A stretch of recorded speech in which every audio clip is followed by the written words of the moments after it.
or make you laugh, make you cry like Ain't Life Funny. Ugh.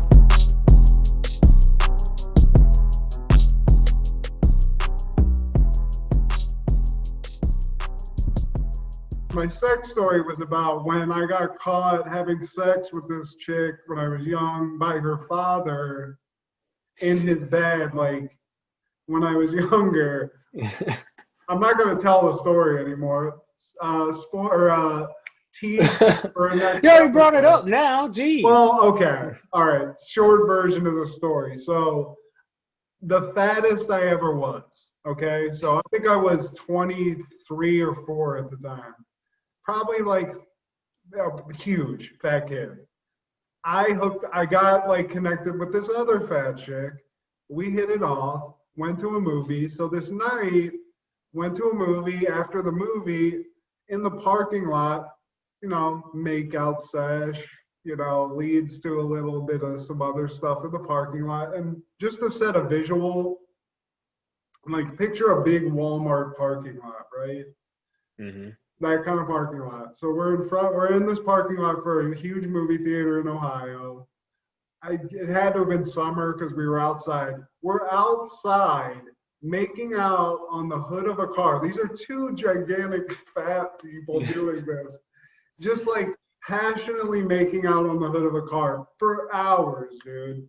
Because it was like, we went to see a late movie. That's what you do when you're young, man, I mean, I was like, again, in my early 20s. So I lived like 20 minutes away south. And I'm like, let's go down to my place. But I have a roommate. So it's not really problematic, but there's somebody there. Right. He's like, oh, we'll come to my place. I live with my mom and dad, but they're gone. They're going on vacation. So come over. Like, we can just keep going. So I was like, you're at that point, if somebody's like, especially as a young fat dude, and somebody's like, you're gonna get sex. Like, man, she could have been. She could have had to carry her big ass to I was about to say this place, and it would have happened. I would have made it happen. She could have been like, "Hey, stick your dick out. I'm gonna back the car up over it real quick, and then we can go back." Yeah. Like, I what? I don't know what that's gonna feel like, but I mean.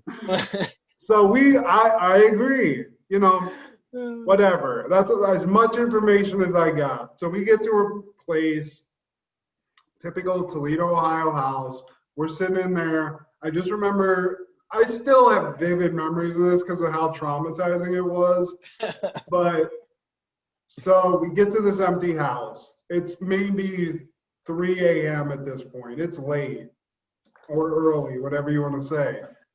We're making out. It's getting crazy. I remember she had like a fish tank with but an absurdly big, huge, one of the fish tanks you used to watch those shows about. Like, I just remember making out with this chick, but also because I was stoned, being infatuated with this huge fish. It was huge. It was cool. Yeah.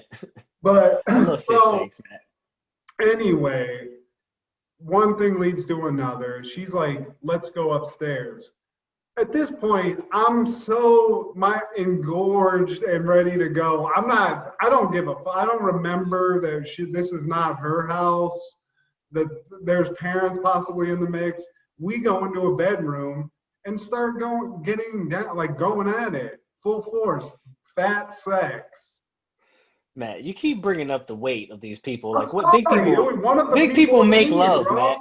I don't know if you know this. I mean, you do because you've lived this, obviously. But big people make love, Matt. They fuck. They.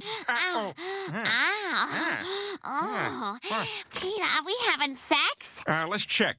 Just lift up that fold right there. Yep.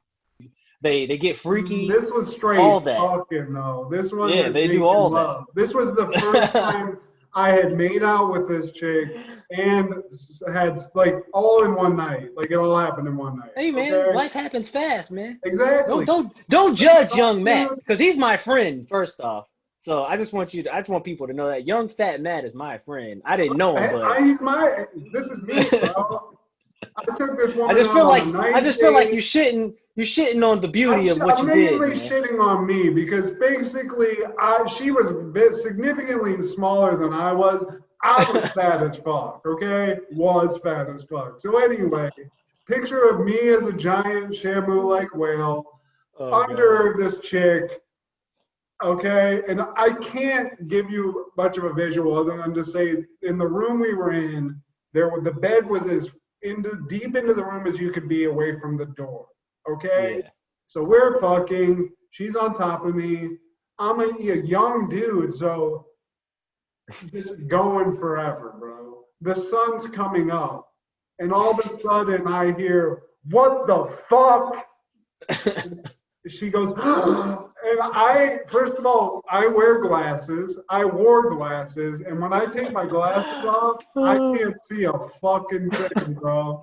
So all I see is her get off of me. So basically, when whoever walked into this scene walked in, they're staring directly into the pipe of like the ass of this girl and my dick just go hit smashing. So I hear, "What the fuck?" She gets off me. And all I know is that I hear her go, "Oh my God, Dad." And I'm like, "Oh, dude." So we're on the second story. I got to go downstairs. I got to walk. I mean, you got to walk by him. I got to walk right by him, dude. And I am, you know when you can like not hear anything? Like you can just feel your like heart beating during like a situation like there's no noise. It's like saving time where you're just hearing You're like in the most horrific scene ever. I can't see, dude. You can't even find your drawers to put on your drawers. To this day, I put on boxers, shirt, picked up pants, didn't even get the shoes. Like I just left with that. Left my Didn't even get my glasses, bro. I couldn't. Was no. So you should have been like, bro. So you should have been like, "Hey, I can't see." This point right here, this is maybe my like third time having sex in life, period. Right? Oh man, so that is hilarious. It's already traumatizing. In my mind, remember, I can't even tell you what this dude looks like, other than I think from the blurry recollection I have that he looks like the main guy from Pawn Stars, like the bald dude. Picture that guy. That's what he looked like. So I have to walk past him, dude. And he doesn't say a fucking thing, dude. I'm staring just like away, not making eye contact. I walked past him and I remember thinking vividly, like waiting to get socked, like just, like tensing up. Why is he gonna hit you? You didn't do anything wrong.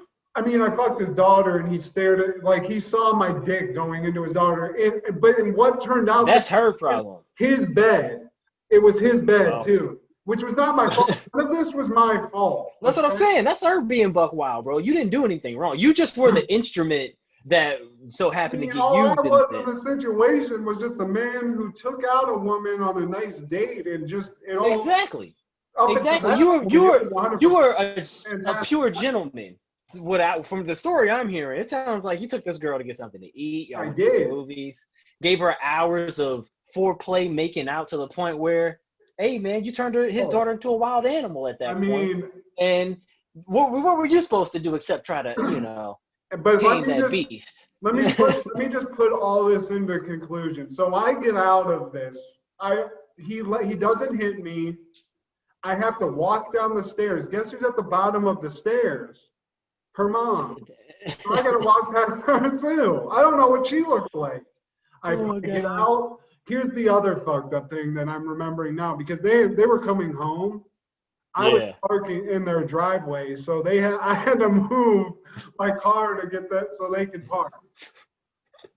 All that happens, right? I park like a block away. This girl comes out. She's also heavily Christian, so that was like a huge problem too. So again, not my concern. Like none of that. I didn't. Like I said, man. It's not my. That's their household, bro. She's like, I don't know what to do, and I'm a good guy, so I was like, honestly, I'm so sorry this happened, but apologizing. just call me. I'll come. We can hang out later. You know, just trying to like get away, but not appear as if I'm just gonna like to leave and not fuck around anymore. So I leave. On the way home, my car literally blows up, like the engine. I remember this happening. I think it was because I had gone so long without getting an oil change. Oh, but God. I'm driving on I-75. I-75, dude. And all of a sudden I hear, and no joke at all, either something flew out from under the hood of my car, or it just like the pressure like hit, like exploded, but something blew up, like the engine block or something blew up, and a hole out of my, like the hood of my car. So I had to get my car towed after all that and deal with that. But just God. Like the only reason I say that story in connection with all the shit we've been talking about is that at the time that happened, I was like, I'm never gonna, this is it. Like, this is the worst. I'm not gonna be allowed in society because this happened. Like, I don't know what I thought this groups were gonna do or what, but for years this haunted me, bro. For years I was like, this guy saw this, and like even to this day sometimes I'll think about it and I'll get like you ever get like a memory that's embarrassing, like so embarrassing to you that you're like you actually are like, oh God, like a douche chill. Oh, like, hell yeah. I'll get those from just thinking about when I heard this guy go, what the fuck? Like, it's just like, I can't. It's like, I ruined a family. Oh, and God. run and explode and disappear like all in one moment. I'm so mortified. I mean, here's the thing about that story, though. Think about how bad it was for that chick, dude. Like, I know her parents never forgave her, dog. And I would also like to say, as a gentleman, I did continue to see this girl for a while, and you know, we continued to date for a while. I will say, I kind of was out of obligation. I felt like because of that happened, I felt kind of like I had to stay with her for a while, but. No, you could have definitely been like, that was weird. I just don't, like, I can't ever meet your parents now. Like, you had the ultimate get out excuse. You know what I mean? Once again, things that could have been brought to my attention yesterday!